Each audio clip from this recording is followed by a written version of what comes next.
Hello everyone, I'm Saket Bajpayee, Director of Prayas Physics Classes, Dehradun. Welcome students, let's begin the 8th lecture of this beautiful chapter, Electrostatic Potential and Capacitance. तो देखिए बच्चों, अब तक हम लोगों ने ये पढ़ रखा है कि अगर कैपेसिटर की प्लेट्स को इक्वल एंड ऑपोजिट चार्जेस देने हैं तो उसका एक आसान तरीका है कि we should connect them to the terminals of a battery, है ना। और ये रहा बैटरी का सर्किट रिप्रेजेंटेशन। क्लियर है?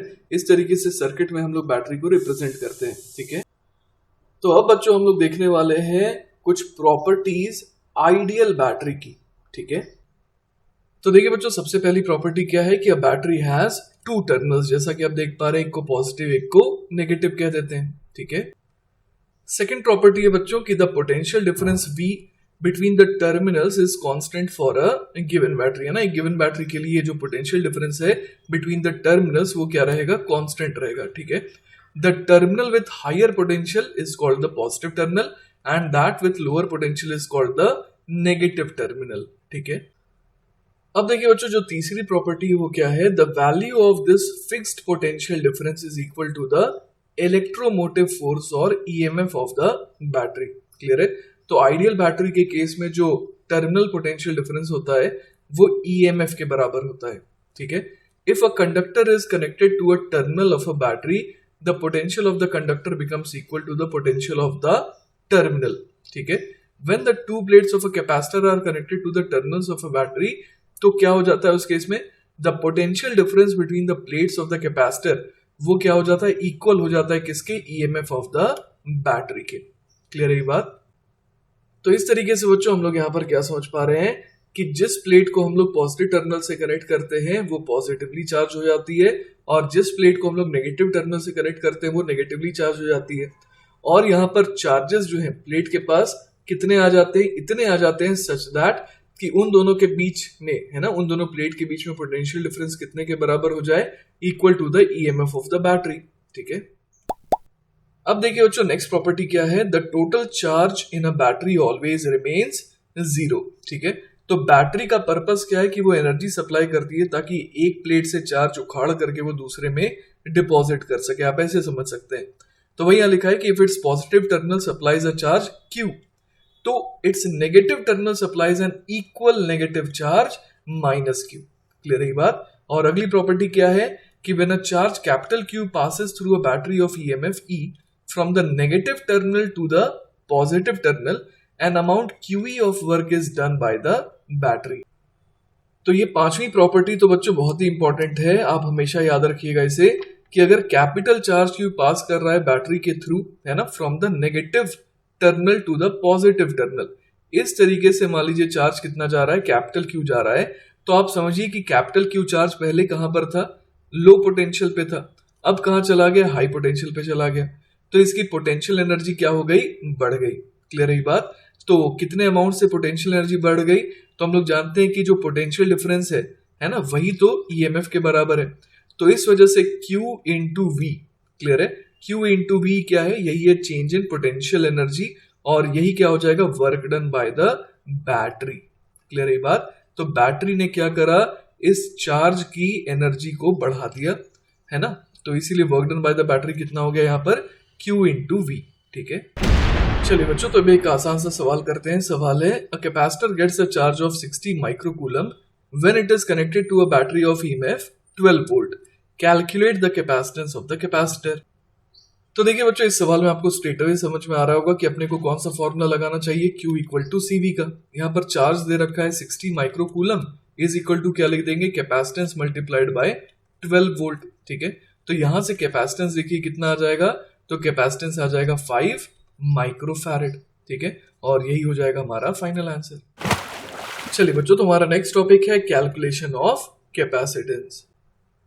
तो देखिए बच्चों, किसी भी गिवन कैपेसिटर की कैपेसिटेंस निकालना बहुत आसान होता है। सबसे पहले आपको क्या एज्यूम करना पड़ेगा कि चार्ज प्लस Q दिया गया पॉजिटिव प्लेट को और चार्ज माइनस Q दिया गया नेगेटिव प्लेट को ऑफ द कैपेसिटर। अब हम लोग क्या निकालेंगे? इलेक्ट्रिक फील्ड निकालेंगे बिटवीन द प्लेट्स, और इलेक्ट्रिक फील्ड की मदद से पोटेंशियल डिफरेंस निकालना तो हमें आता ही है। ठीक है, और उसके बाद हम लोग कौन सा फॉर्मूला यूज कर लेंगे? Q इक्वल टू CV का। ठीक है, तो देखिए बच्चों, मैंने आपको प्रोसीजर तो बता दिया, but to show how this procedure works we now calculate the capacitances of, पहला होगा पैरेलल प्लेट, फिर दूसरा होगा स्फेरिकल, और तीसरी वेराइटी होगी सिलेंड्रिकल कैपेसिटर्स, ठीक है। और इन तीनों डेरिवेशन में हम लोग क्या एज्यूम करने वाले हैं, वैक्यूम कैपेसिटर्स, मतलब एम्प्टी कैपेसिटर्स जिनमें प्लेट्स के बीच में कोई भी डाइलेक्ट्रिक सब्सटेंस को प्लेस नहीं किया गया है, ठीक है। चलिए बच्चों, तो अब हमारा नेक्स्ट टॉपिक है पैरेलल प्लेट कैपेसिटर, ठीक है। तो देखिए बच्चों, ये हम लोग देख पा रहे हैं एक पैरेलल प्लेट कैपेसिटर को।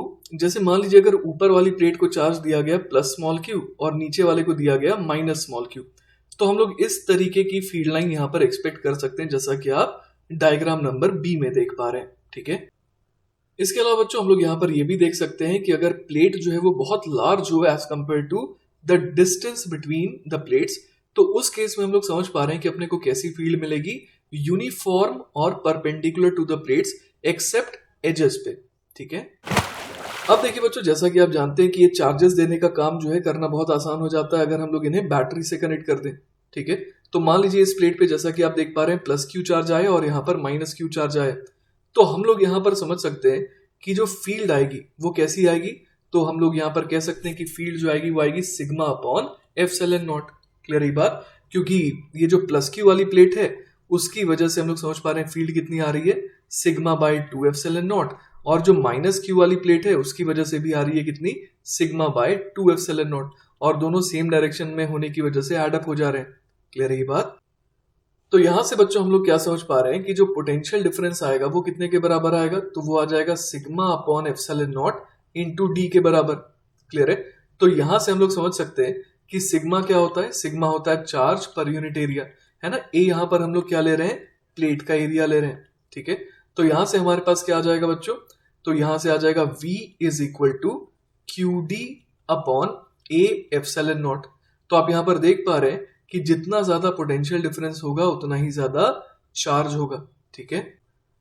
इसके अलावा बच्चों हम लोग यहाँ पर ये भी देख पा रहे हैं कि Q इज इक्वल टू क्या आ गया, तो Q इज इक्वल टू आ गया ए epsilon not V by D, और अगर इसे Q इक्वल टू CV से कंपेयर करें तो हम लोग समझ पा रहे हैं कि इस केस में जो C की वैल्यू है वो कितनी आ जाएगी, तो C की वैल्यू आ जाएगी epsilon naught A by D, है ना। तो यहां से हम लोगों ने डिराइव कर लिया पैरेलल प्लेट कैपेसिटर के केस में कैपेसिटेंस का फॉर्मूला।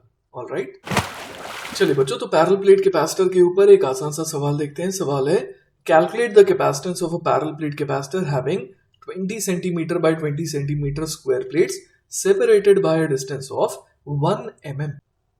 तो देखिए बच्चों, ये एक बहुत ही आसान सवाल है जिसमें डायरेक्टली अपने को क्या यूज करना है, formula that is epsilon naught A by D वाला फॉर्मूला, है ना। एप्सिलॉन नॉट की वैल्यू होती है 8.85 into 10 to the power minus 12। Area क्या लेंगे यहाँ पर, तो एरिया ले लेंगे 20 अपॉन 100 इंटू 20 अपॉन 100, है ना, ये ऐसा यूनिट में हो जाएगा। अपॉन डी की वैल्यू कितनी ले लेंगे, तो ये ले लेंगे 1 into 10 to the power minus 3, है ना, क्योंकि ये 1 mm है तो 10 की पावर माइनस 3 मीटर हो जाएगा। तो यहां से कैपेसिटेंस अपना आएगा किसमें, फैरेड में, ठीक है। तो बच्चों इसे कैलकुलेट करके वैल्यू आ रही है 3.54 into 10 to the power minus 10 farad, जिसको सिंपली क्या लिखा जा सकता है, 350 पिको फैरेड। क्लियर है ये बात।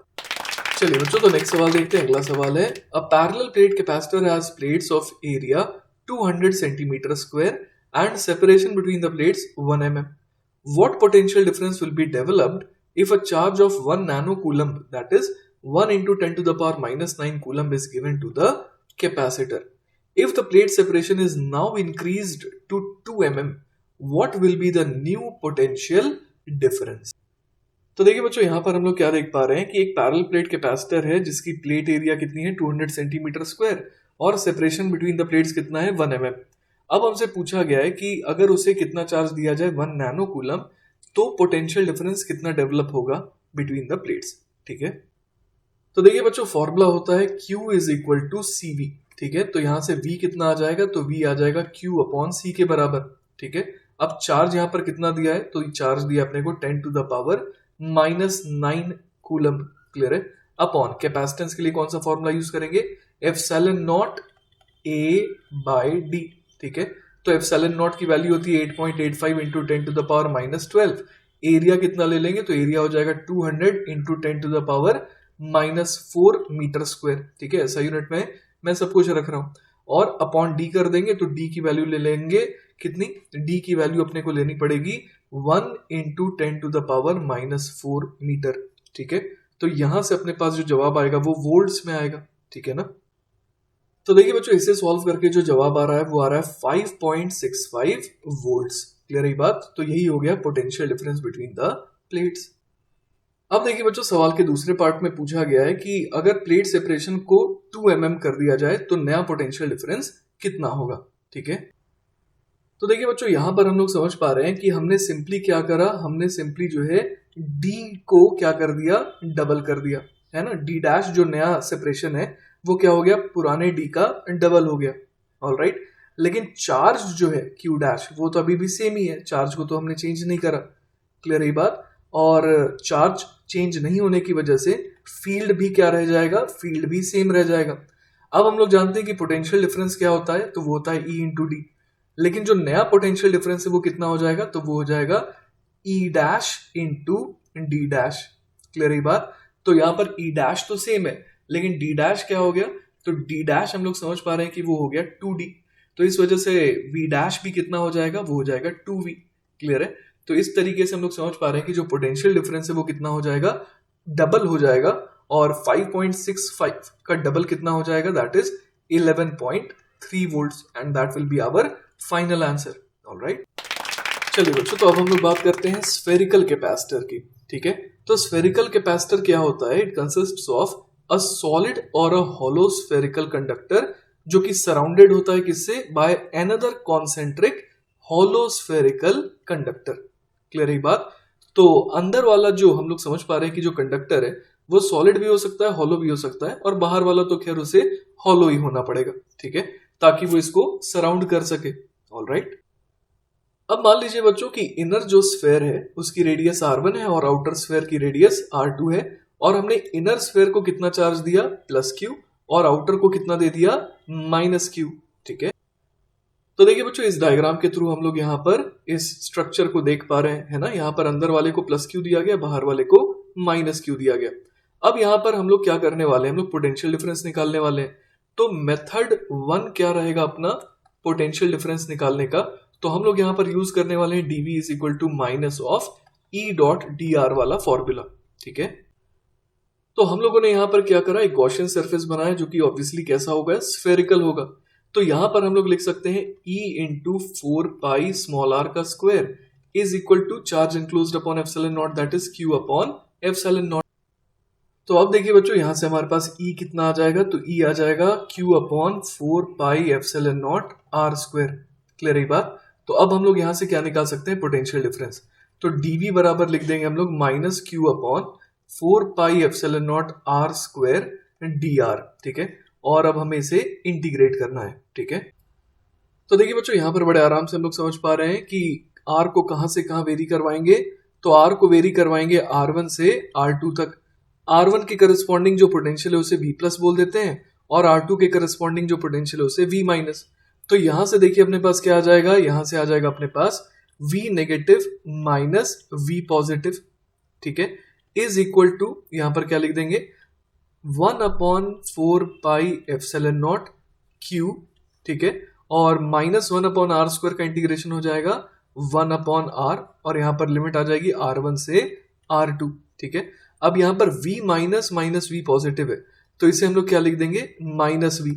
क्लियर है, क्योंकि पोटेंशियल डिफरेंस तो high potential minus low potential होता है। तो यहां से देखिए हमारे पास क्या आ जाएगा, v इज इक्वल टू कितना आ जाएगा यहाँ पर, -q अपॉन 4 एप्सिलॉन नॉट, और इधर क्या लिखेंगे, 1/r2 माइनस 1/r1। ठीक है, तो यहां से देखिए बच्चों हमारे पास क्या आ जाएगा, q इज इक्वल टू आ जाएगा 4 epsilon not r1 r2 upon r2 minus r1। Clear है, और इधर क्या आ जाएगा, v आ जाएगा। तो हम लोग समझ पा रहे हैं कि अगर q इक्वल टू cv से कंपेयर करें तो यही क्या बन गया, c बन गया। ठीक है, तो स्फेरिकल कैपेसिटर के लिए हमारे को अब से क्या फॉर्मूला याद रखना है, 4 epsilon not r1 r2 upon r2 minus r1, ये होता है कैपेसिटेंस का फॉर्मूला। ठीक है, चलिए बच्चों तो हमारा नेक्स्ट टॉपिक है आइसोलेटेड स्फेयर। तो मान लीजिए बच्चों कि हमारे पास एक सिंगल स्फेयर है जिसकी रेडियस कितनी है, r1 है, और हम लोग एज्यूम कर सकते हैं कि जो आउटर स्फेयर है वो कहाँ पे है, इन्फिनिटी पे है। ठीक है, तो हम लोग यहाँ पर ये कह सकते हैं कि ऐसे केस में जो कैपेसिटेंस आएगा सिर्फ इस सिंगल स्फेयर का, है ना, वो कैसे निकालेंगे, तो R2 को हम लोग टेंडिंग टू इन्फिनिटी ले लेते हैं। तो इस इक्वेशन में 4π0 R1 R2 upon R2 minus R1 में अगर हम लोग क्या ले लें, R2 को इन्फिनिटी जैसा बड़ा ले लें, तो हम लोग समझ पा रहे हैं कि डिनोमिनेटर में R2 minus R1 will become almost R2 only, है ना। तो R2 से ही R2 कट जाएगा और अपने पास कैपेसिटेंस कितना आ जाएगा, 4πε0 R1। क्लियर है ये बात। तो इस तरीके से बच्चों हमने ये सीखा कि एक आइसोलेटेड स्फेयर को भी एक कैपेसिटर माना जा सकता है। ठीक है, सच दैट कि उसकी एक प्लेट तो हम लोग समझ पा रहे हैं कि ऑब्वियसली वो खुद स्फेयर हो गया, है ना। स्फेयर का जो सरफेस है वो एक प्लेट की तरह बिहेव कर रहा है, और दूसरी प्लेट कहाँ पे, तो दूसरी प्लेट है इन्फिनिटी पे, क्योंकि हम लोग समझ पा रहे हैं कि इलेक्ट्रिक फील्ड लाइन जो है वो इन्फिनिटी तक जा रही है। ऑलराइट, और बच्चों ये क्वाइट ऑब्वियस है कि अगर उस आइसोलेटेड स्फेयर के पास चार्ज Q है तो उसका पोटेंशियल कितना हो जाएगा, KQ अपॉन R1, या फिर आप V इक्वल टू Q/C वाला फॉर्मूला लगा दें तो उससे भी उतना ही आएगा। ठीक है, चलिए बच्चों, तो नेक्स्ट अब हम लोग निकालने वाले हैं सिलेंड्रिकल कैपेसिटर की कैपेसिटेंस। तो देखिए बच्चों, एक cylindrical capacitor it consists of to concentric conducting cylinders, है ना। जो इनर सिलेंडर है उसकी रेडियस मान लीजिए R1 है, वो शेल भी हो सकता है या फिर पूरी तरीके से सॉलिड भी हो सकता है, कोई फर्क नहीं पड़ता क्योंकि चार्ज को तो सरफेस पे ही आना है। और आउटर सिलेंडर जो है वो ऑब्वियसली एक शेल है जिसकी इनर रेडियस कितनी है, R2 है। ठीक है, we assume that the length of each cylinder is L and that the excess charges plus Q and minus Q reside on the inner and outer cylinders respectively। ठीक है, तो देखिए बच्चों, जैसा कि आप यहाँ पर देख पा रहे हैं फील्ड इस बार कैसी है, वेरिएबल है। तो इस वजह से हम लोग यहाँ पर क्या यूज करेंगे, हम लोग यूज करेंगे dv is equal to minus E vector dot d r vector वाला फॉर्मूला। अब यहाँ पर E की वैल्यू फाइंड आउट करने के लिए हम लोग इस गॉसियन सरफेस का इस्तेमाल करेंगे ना। तो यहाँ पर हम लोग लिख सकते हैं गॉसियन सरफेस के लिए E इंटू कितना यहाँ पर एरिया हो जाएगा, E इंटू हो जाएगा 2πr into L is equal to charge enclosed upon epsilon naught. Clear है बात। तो यहाँ पर चार्ज एनक्लोज्ड कितना आ रहा है, तो हम लोग देख पा रहे हैं कि इनर वाले को हमने प्लस क्यू दिया था, तो यहाँ पर Q अपॉन एप्सिलॉन नॉट लिख देते हैं। तो यहां से देखिए अपने पास E की वैल्यू कितनी आ गई, तो वो आ गई Q अपॉन 2πε0 RL। ठीक है, तो अब देखिए बच्चों इस इक्वेशन का इस्तेमाल करते हैं और dv बराबर क्या लिख देंगे, minus of Q upon 2πε0 RL dr, है ना। यहाँ पर हम लोग फील्ड भी देख पा रहे हैं कि अंदर से बाहर की तरफ है और dr वेक्टर भी बाहर की तरफ हमने लिया है।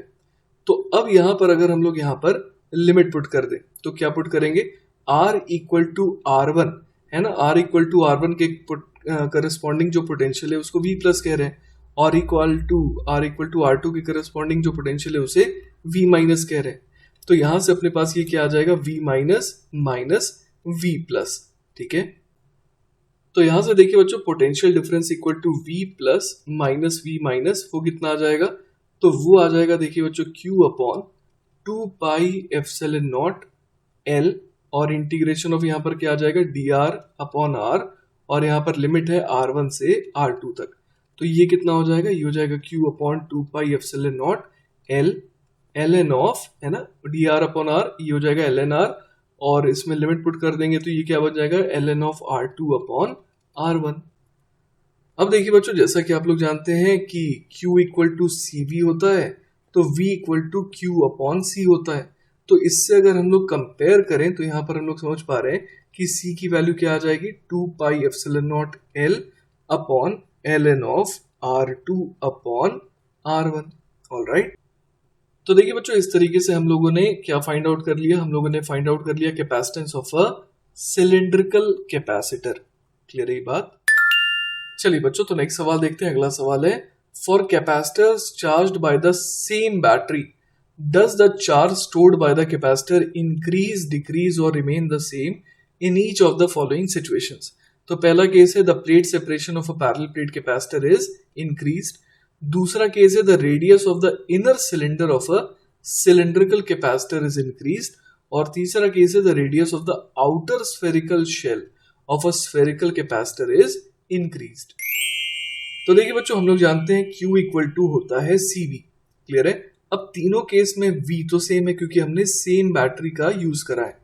तो अब हमसे पूछा है कि charge stored by the capacitor increase होगा, डिक्रीज होगा या फिर it will remain the same in the following situations.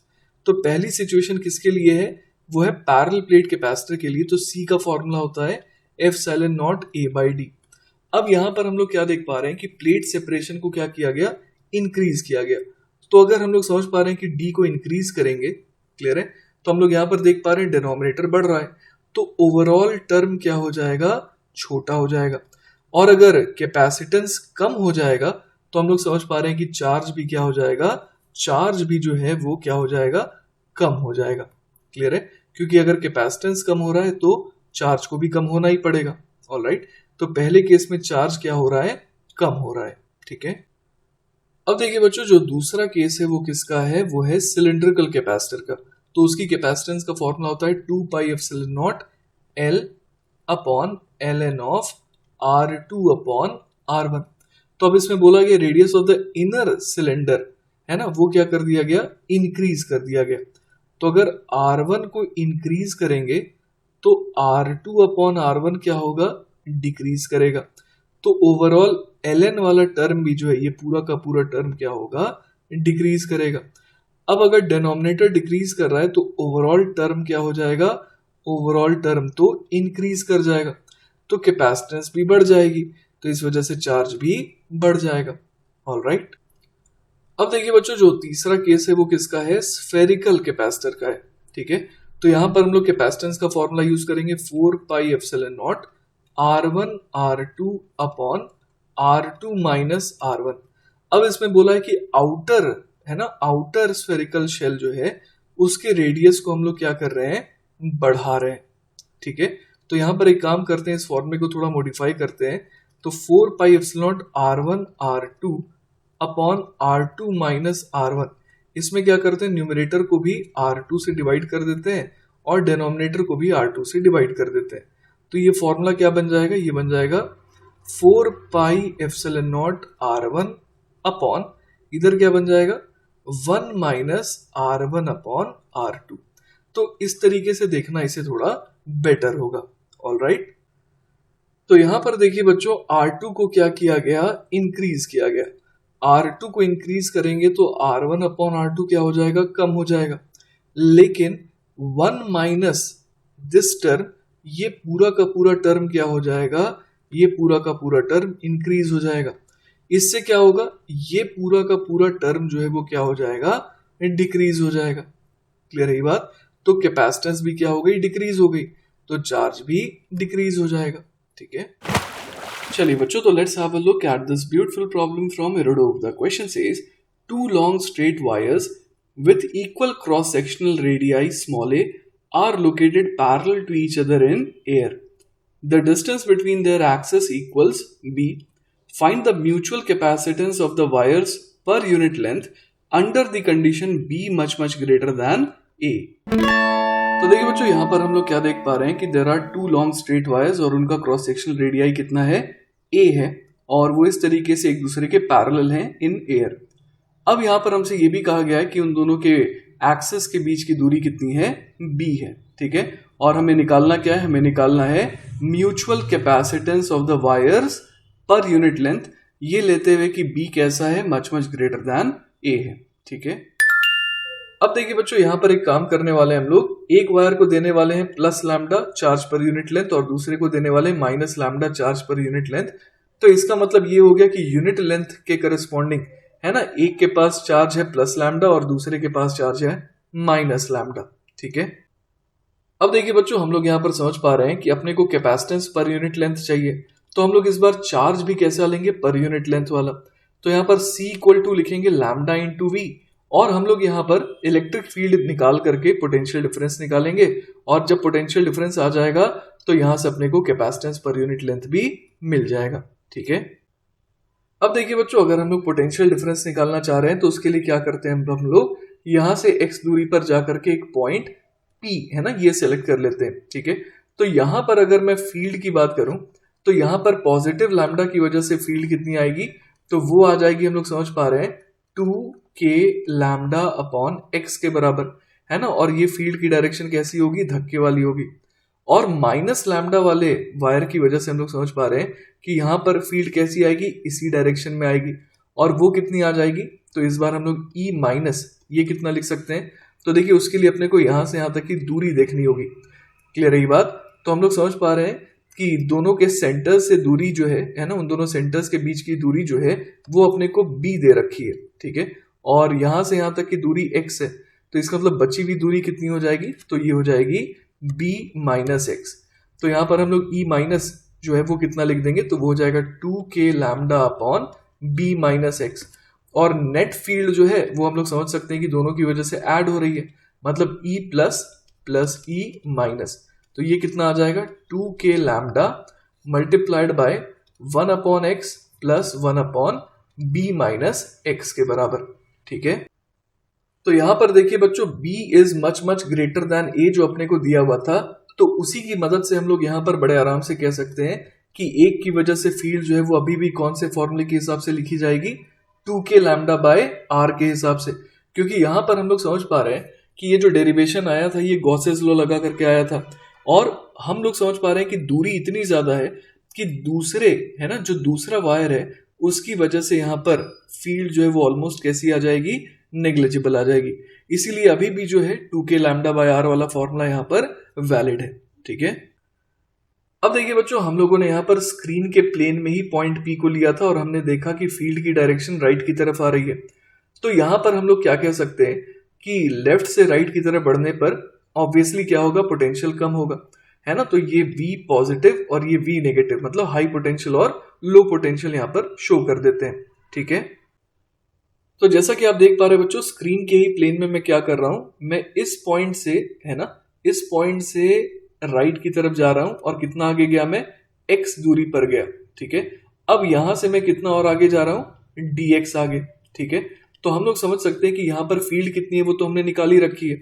तो इस छोटे से है ना dx के करस्पॉन्डिंग जो पोटेंशियल डिफरेंस आएगा वो कितना आएगा, तो dv बराबर हम लोग लिख सकते हैं माइनस ई dx, क्योंकि हम लोग समझ पा रहे हैं कि फील्ड की डायरेक्शन में क्या होता है, पोटेंशियल कम होता है, ठीक है।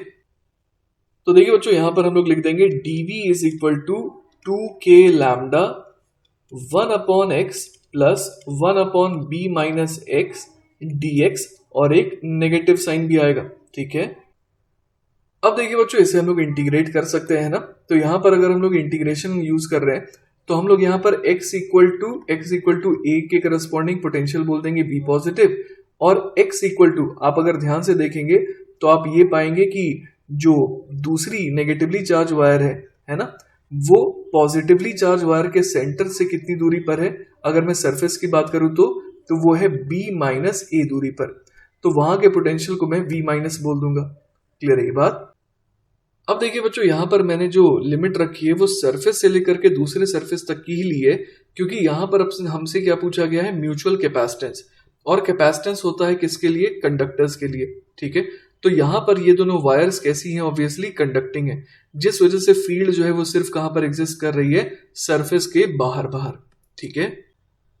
तो देखिए बच्चों, यहां से हमारे पास क्या आ जाएगा, v negative minus v positive is equal to minus 2k lambda, है ना। ये तो कांस्टेंट एज इट इज रह जाएगा। 1 अपॉन एक्स का इंटीग्रेशन हो जाएगा ln x plus 1 upon b minus x का इंटीग्रेशन हो जाएगा ln of b minus x upon minus 1। Clear है ये बात। और लिमिट क्या पुट करनी है, x इक्वल टू a से लेकर के b माइनस a तक की। तो देखिए बच्चों, अगर हम लोग इस नेगेटिव को लेफ्ट हैंड साइड में ले जाएं तो ये v plus minus v minus बन जाएगा, मतलब ये अपना पोटेंशियल डिफरेंस आ जाएगा। तो v बराबर हम लोग लिख सकते हैं 2k लैम्डा। अब ये ln a है ना, ln of a minus ln of b वाला फॉर्मेट क्रिएट हो गया। तो हम लोग यहाँ पर क्या लिखेंगे, ln of x upon b minus x. Clear है बात। और अपने को यहाँ पर लिमिट क्या पुट करनी है, a से लेकर के b माइनस a तक की, ठीक है। तो देखिए बच्चों, यहां से v बराबर क्या आ गया, 2k lambda ln of b minus a upon b minus a, ठीक है। और फिर क्या लिखेंगे, minus of ln of a upon b minus a। Clear है बात। तो यहां से देखिए हमारे पास क्या आ जाएगा, v is equal to 2k lambda ln of b minus a upon a minus यहां पर क्या आ जाएगा ln of a upon b minus a। ठीक है, तो यहां से देखिए बच्चों v इक्वल टू आ जाएगा 2k lambda ln of b minus a upon a divided by a upon b minus a।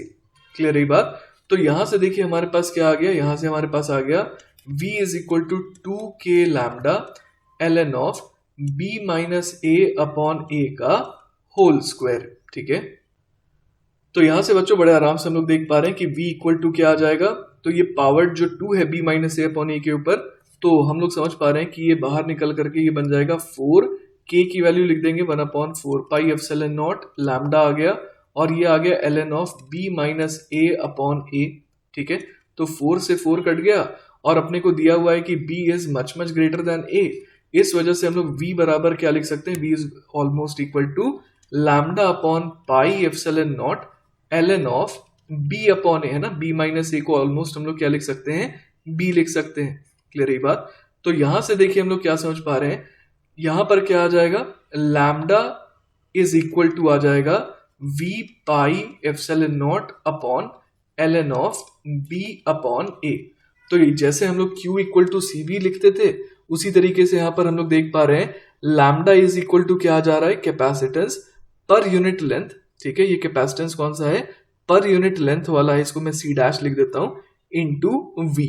ठीक है, तो यहां पर हम लोग समझ पा रहे हैं कि ये पूरा का पूरा टर्म किसका रोल प्ले कर रहा है, कैपेसिटेंस पर यूनिट लेंथ का।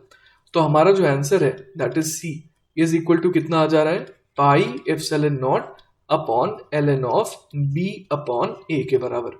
ठीक है, तो बच्चों यहां पर हम लोग समझ पा रहे हैं कि ये जो कैपेसिटेंस आया वो क्या आया, कैपेसिटेंस पर यूनिट लेंथ के बराबर। क्लियर है बात? तो इस तरीके से बच्चों हमारा ये सवाल का सॉल्यूशन पूरी तरीके से खत्म होता है। आई होप कि आपको सारी चीजें अच्छे समझ में आई होंगी।